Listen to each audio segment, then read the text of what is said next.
Conceptualizing and implementing a DEI program can be a challenging endeavor for even the most experienced board members. However, ensuring that your board, org chart, and suppliers reflect your membership and the communities you serve is a worthwhile endeavor.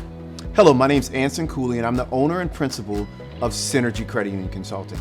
And here are 3 points your institution should consider before embarking on its DEI journey. Before I get started, I wanted to communicate the spirit and intentionality I intend to convey in this particular video. I totally understand that certain individuals believe that DEI is overblown.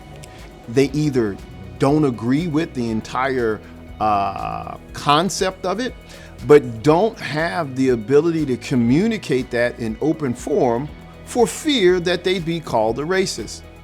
On the other end, there are individuals that believe that DEI, diversity, equity, and inclusion can't happen fast enough.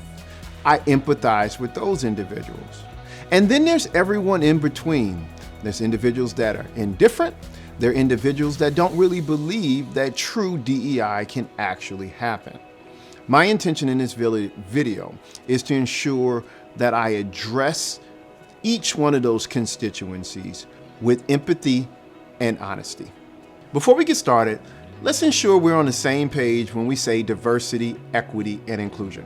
To help us with this, I'm going to borrow a powerful metaphor created by DEI trailblazer Werner Myers.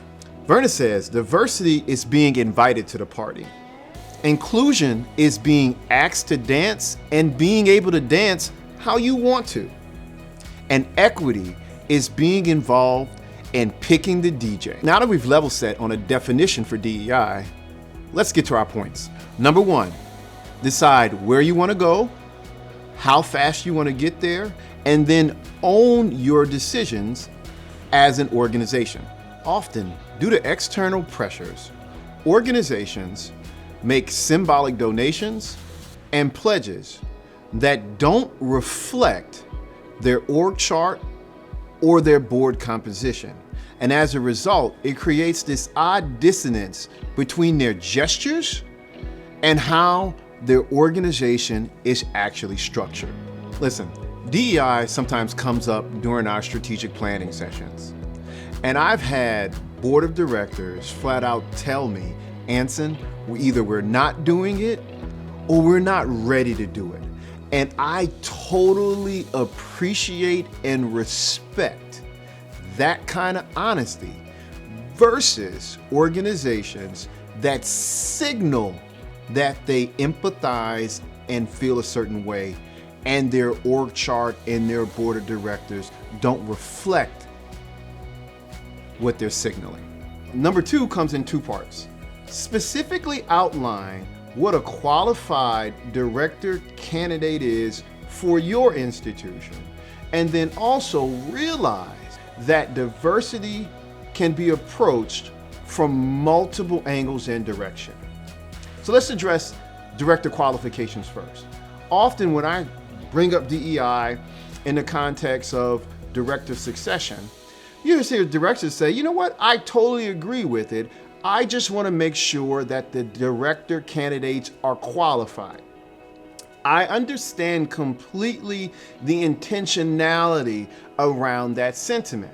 However, another individual could mistakenly believe you're saying that since your credit union was chartered in 1944, you haven't been able to find one minority candidate qualified enough to join your credit union's board.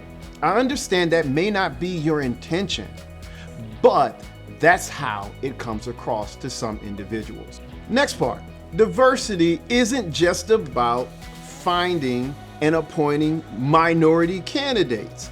If you're not ready for that yet, could you at least find a candidate younger than 30 years old that could be learning about your credit union and be ready to succeed some of your directors that are longer in the tooth? Another thing that's needed in the credit union space is diversity of socioeconomic status. And what do I mean by that?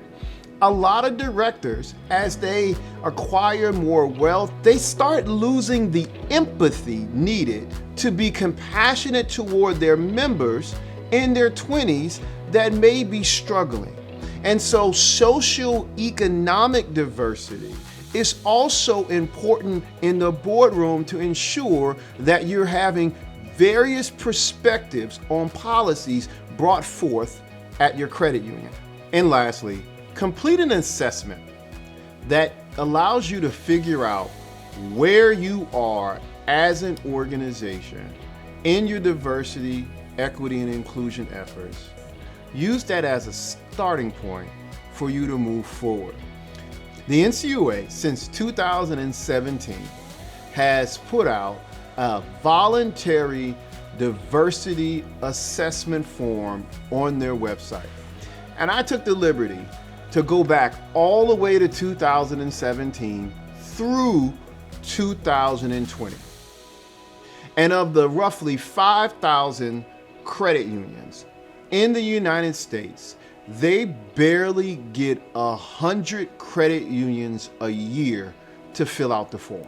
Credit unions should strongly consider taking the voluntary DEI assessment to do a level set and see where you are, so that then at your own pace, you can move your DEI program forward.